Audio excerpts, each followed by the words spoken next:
বন্ধুরা, আমি মৌসুমী চলে এসেছি আর একবার আপনাদের সঙ্গে হেসেলে একটি রেসিপি শেয়ার করতে।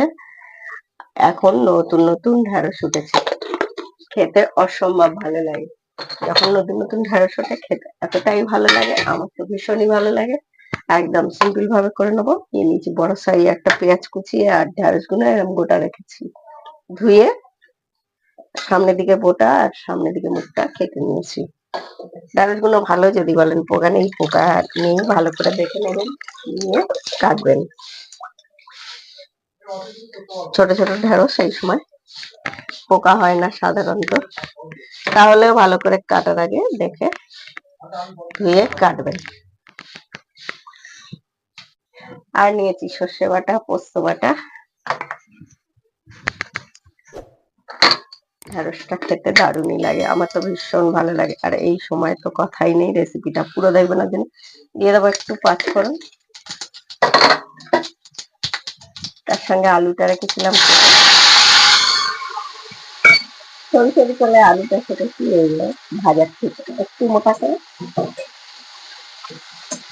দিয়ে দেবো পেঁয়াজটা।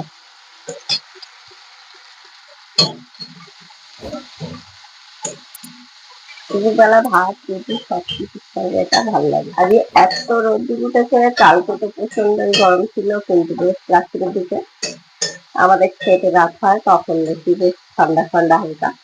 সকালবেলাও দেখি ঠান্ডা ঠান্ডা, কিন্তু দুদিন এত গরম ছিল কি বলবো। আলু পেঁয়াজটা একটু ভাজা ভাজা হয়ে গেছে আমাদের, সেই সময় দিয়ে দেবো ঢেঁড়সটা।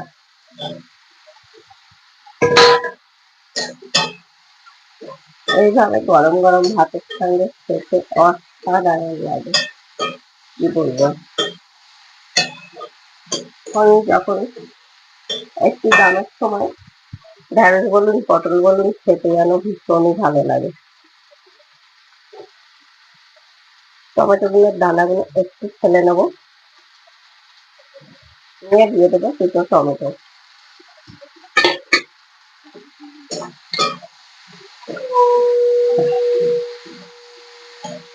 এটা সাদা তেলেও করতে পারেন, আমি আগে সর্ষের তেলেতে ভিজে দিই, সর্ষের তেলটা কম খাই, কিন্তু এই ধরনের তরকারিতে সর্ষের তেলটাই বেশি ভালো লাগে।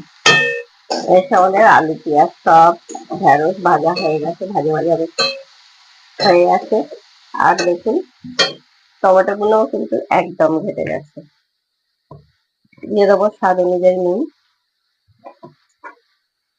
আমি টমেটো সবসময় তরকারিতে ঘেটে যাই কেন, কারণ হচ্ছে আমার বাড়িতে টমেটো গুলো যদি একটু গোটা গোটা থাকে না, ফেলে দেবো। হলুদ আর কাঁচা লঙ্কা, একটা কাঁচা লঙ্কা দিয়ে 1 চামচ সর্ষে বেটে রেখেছিলাম, সেটা দিয়ে দিলাম। আর আছে 1.5 চামচ মতো পোস্ত। পোস্তটা একটু বেশি সর্ষের থেকে, এটা অল্প জল লাগবে, কারণ হচ্ছে আমাদের বেশ ভাজা হয়ে গেছে।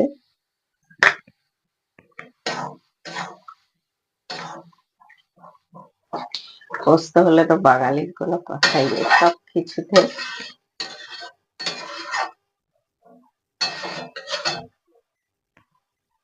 আমরা দেখি।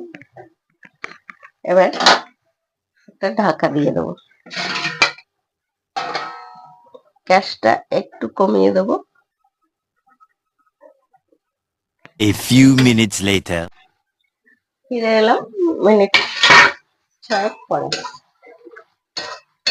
এখন আমাদের ঢেঁড়স সেদ্ধ হয়ে গেছে, আলুটাও সেদ্ধ হয়ে গেছে। আর মিনিট দিয়ে আমরা রান্না করে নেবো। এরকমও নামাতে পারেন ভাত দিয়ে। আমি আর একটুখানি ঝোলটা শুকিয়ে নেবো, একটু শুকনো শুকনো করে নেবো।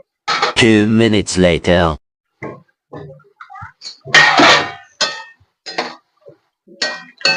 আমাদের ভাত দিয়ে খাওয়ার জন্য ঢেঁড়স আলু পোস্ত সর্ষের তরকারি একদম রেডি খাওয়ার জন্য। আর এদিকে তো ভাত হচ্ছে, গরম গরম ভাত তার সঙ্গে।